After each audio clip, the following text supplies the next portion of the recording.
എല്ലാവർക്കും വണക്കം. புது வீடியோலைக்கு அனைவரையும் அன்புடன் வரவேற்கிறோம்.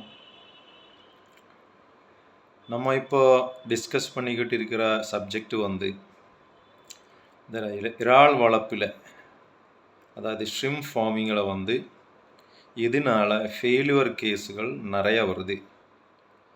ஃபெயிலியர் கேஸுகள் இப்போ இந்த காலத்தில் நிறைய வந்துக்கிட்டே இருக்குது. அது இதனால் இப்போ நிறைய சப்ஜெக்ட்டு நம்ம டிஸ்கஸ் பண்ணி போயிட்டு இருக்குது.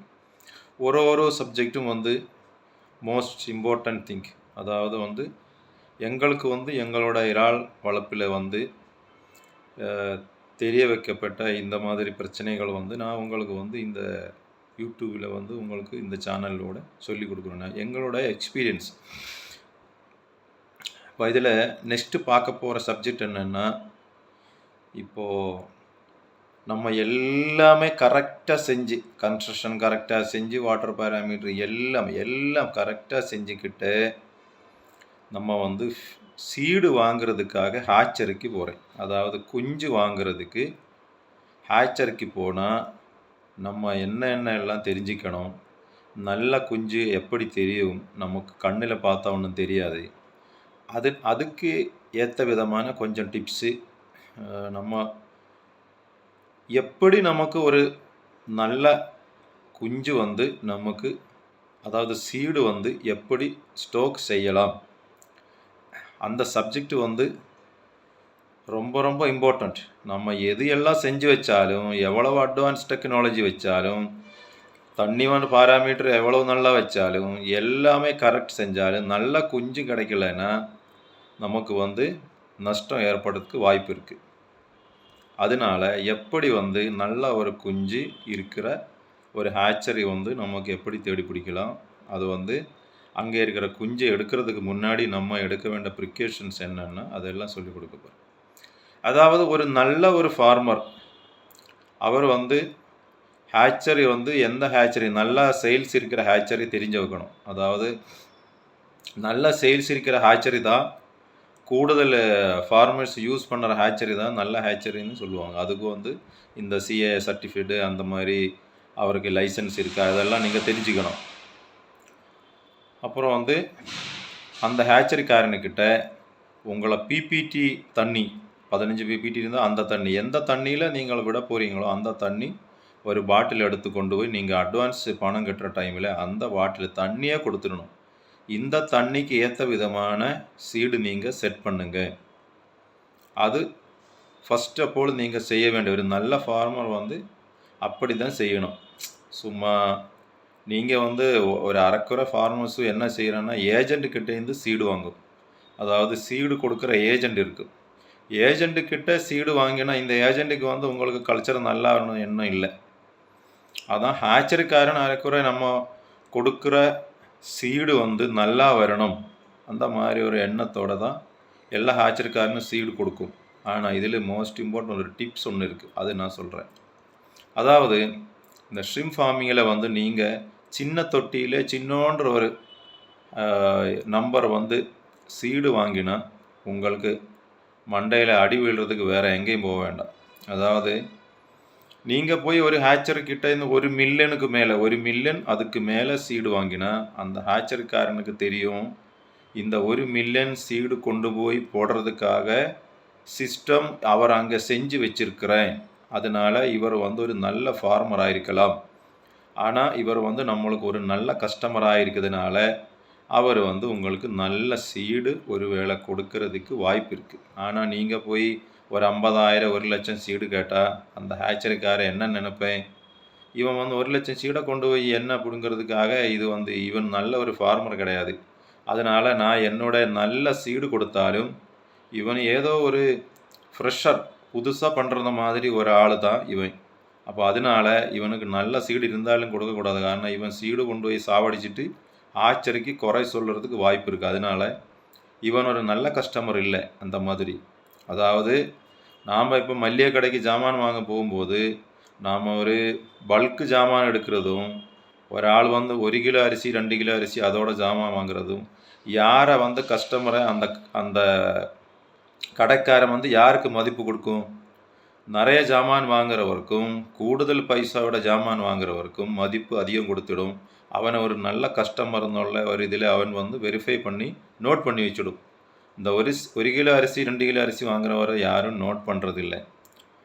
அதே மாதிரி நம்ம வந்து பெரிய ரீதியில் இந்த ஷிம் ஃபார்மிங் செய்யணும்னு சொல்கிறதுல வந்து இந்த சீடு வாங்குறது ஒரு பாயிண்ட் ஒன்று இது.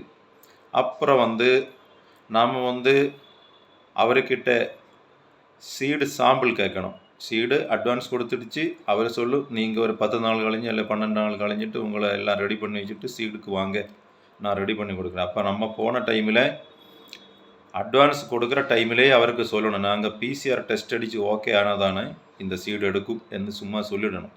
அது எதுக்குன்னா ஆச்சரிக்காரன் வந்து இவர் பிசிஆரெல்லாம் அடித்து நல்ல ரீதியில் சீடு எடுத்துகிட்டு போன ஒரு ஆள். அப்போ இவர் வந்து தெரிஞ்ச ஃபார்மர் தான். அதனால் நல்ல பேட்ச்சு சீடு ரெடி பண்ணி வைக்கணும்னு அவர் ஒரு எய்ம் வந்து அந்த ஆச்சரிக்காரனோட தலையில் வரும்.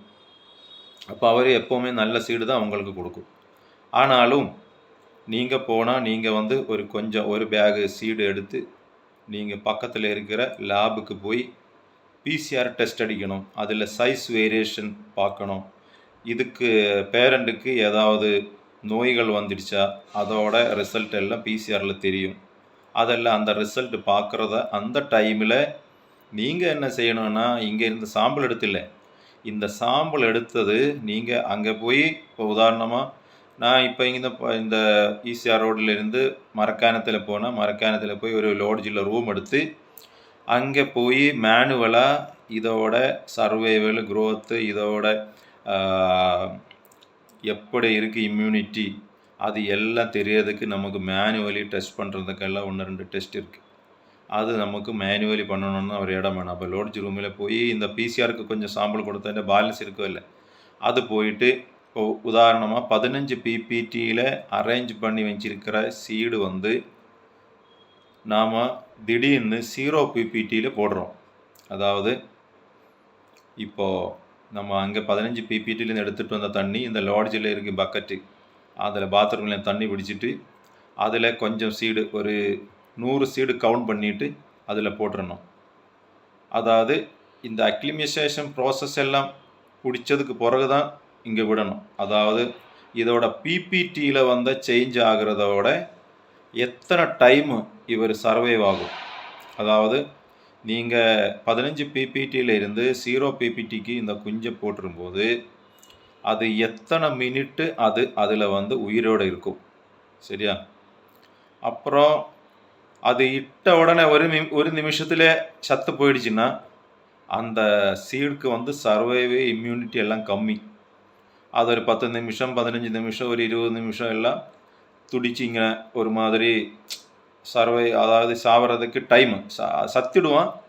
அதோட டைமு எத்தனை நேரம் அது பிடிச்சி நிற்கிறேன்னா அதோட இம்யூனிட்டி அதிகம். அது நம்ம பார்க்கணும். ஒரு 15 நிமிஷத்துக்கு மேலே எல்லாம் இருந்தால் நல்ல சீடு இம்யூனிட்டி.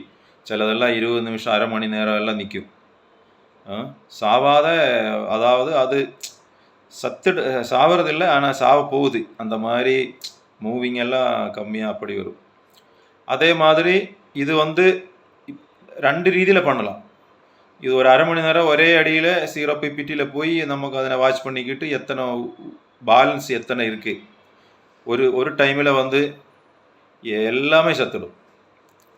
ஒருவேளை ஒரு 5 நிமிஷத்தில் வந்து பேலன்ஸ் எத்தனை இருக்குது, 10 நிமிஷத்தில் பேலன்ஸ் எத்தனை இருக்குது. அதாவது அரை மணி நேரத்தில் ஒரு 80% சர்வைவும் ஒரு 20 எண்ணம் சத்துடுச்சுன்னா நல்ல சீடு. அதாவது வந்து எத்தனை அதிக பீஸு பேலன்ஸ் வருது இத்தனை டைமில், அப்போ அந்த இம்யூனிட்டி அதில் வந்து நல்லா இருக்கும். அப்போ அந்த சீடு வாங்கிக்கலாம்.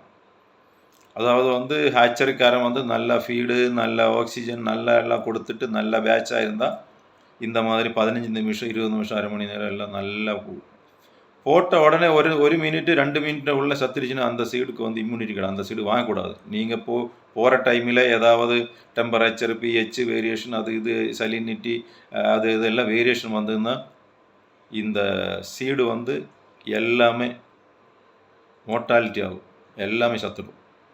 அப்போ இது உங்களுக்கு கண்ணால் எடுத்து பார்த்துன்னா அது தெரியாது. இம்யூனிட்டியை பற்றிய ஒன்று இந்த ஒரு மேனுவல் இது பார்த்துன்னா தெரியும். அதுக்கப்புறம் வந்து இந்த பக்கெட்டில் போடும்போது சைஸ் வேரியேஷன் எவ்வளோ இருக்குன்னு நீங்கள் கண்ணால் பார்க்கணும். உங்களை கண்ணு தான் இதில் வந்து பெரிய லேபு. உங்கள் கண்ணால் பார்க்கணும். இது கண்ணால் பார்த்துன்னா உங்களுக்கு தெரியும். அதே மாதிரி இந்த நீங்கள் பிசிஆர் கொடுத்தல, பிசிஆர் கொடுத்ததுல இருந்தும் உங்களுக்கு சைஸ் வேரியேஷன், WSS ஏதாவது பிரச்சனைகள் வந்த சீடாக இது அது தெரியும். அப்போது நம்ம ஒரு நல்ல கஸ்டமராக இருக்கிறதுனால அவர் வந்து நமக்கு நல்ல வேட்ச் கொடுக்கும், அதனால் எதுவும் நடக்காதுன்னு நினைப்பிட்டு ஃபர்ஸ்ட் ஆஃப் ஆல் வந்து நமக்கு சீடோட குவாலிட்டி தெரிஞ்சுக்கிட்டு இங்கே இருந்து சீடு ஷிஃப்ட் பண்ணுறதுலேருந்து கொஞ்சம் டிப்ஸ் இருக்குது. அதாவது நீங்கள் இப்போ உதாரணமாக மரக்காணத்துலேருந்து ஒரு 5 மணி நேரம் 6 மணி நேரம் ட்ராவல் பண்ணுற மாதிரி சீடு வாங்கிக்கிட்டு போனால் நீங்கள் வந்து ஐசோலேட்டட் வேன் எடுக்கலை. இந்த ஐசோலேட்டட் வேனில் வந்து நீங்கள் வந்து சீடை ஏற்றும்போது சீடை ஏற்றுற டைமிலேயே நீங்கள் வண்டியை வந்து ஸ்டார்ட் பண்ணி விட்டுடணும். அதாவது அந்த டிரைவருக்கு ஒரு டீ காசு ஒரு 1000 2000 எக்ஸ்ட்ரா கொடுத்து, டீசல் காசு எவ்வளோ 1000 2000 எக்ஸ்ட்ரா கொடுத்தாலும் அந்த சீடு அதில் ஏற்றும்போது வந்து வண்டியை ஸ்டார்ட் பண்ணி விட்டு அந்த வைப்ரேஷன்லேயே சீடு அப்படியே நிற்கணும். அதாவது நீங்கள் ஃபார்முக்கு போகிறது வரைக்கும் அந்த வண்டி ஆஃப் பண்ணக்கூடாது. அதாவது இது வந்து ஒரு நியூபோர்ன் பேபி மாதிரி. அதாவது நம்மளுக்கு தெரியும், நம்மளை குழந்தைகளை கூட்டி நம்ம ஒரு காரில் ஒரு பயணம் போகும்போது அந்த காரோட வைப்ரேஷனில் அப்படியே குழந்தை தூங்கிட்டு இருக்கும். அந்த தூங்கிட்டு இருக்கும்போது திடீர்னு ஒரு ஹம்பில் போய் சாடினாலும், திடீர்னு ஒரு ஹார்ன் அடித்தாலும், திடீர்னு வண்டியை நிப்பாட்டினாலும், திடீர்னு வண்டின்னு ஏதோ ஒரு வைப்ரேஷன் மாதிரி வந்தாலும் இந்த குழந்தை தூக்கம் விட்டு அழுக ஸ்டார்ட் ஆகும். அதாவது அந்த குழந்தைக்கு அந்த ஒரு சேஞ்சு வந்து எப்படி அவருக்கு ஒரு ஸ்ட்ரெஸ் கொடுக்குமோ அதே மாதிரி இந்த வண்டியோட வைப்ரேஷனில் நிற்கும்போது வண்டி அங்கே போய் ஆஃப் பண்ணி, அப்புறம் இன்னொரு இடத்துல போய் ஸ்டார்ட் பண்ணி, இன்னொரு இடத்துல போய் ஆஃப் பண்ணி, வண்டியில் வந்து பெரிய அளவில் ஹார்ன் அடிக்குது. இதெல்லாம் வந்து நம்ம ஷிம்புக்கு வந்து ஒரு ஸ்ட்ரெஸ் லெவலுக்கு போகும்.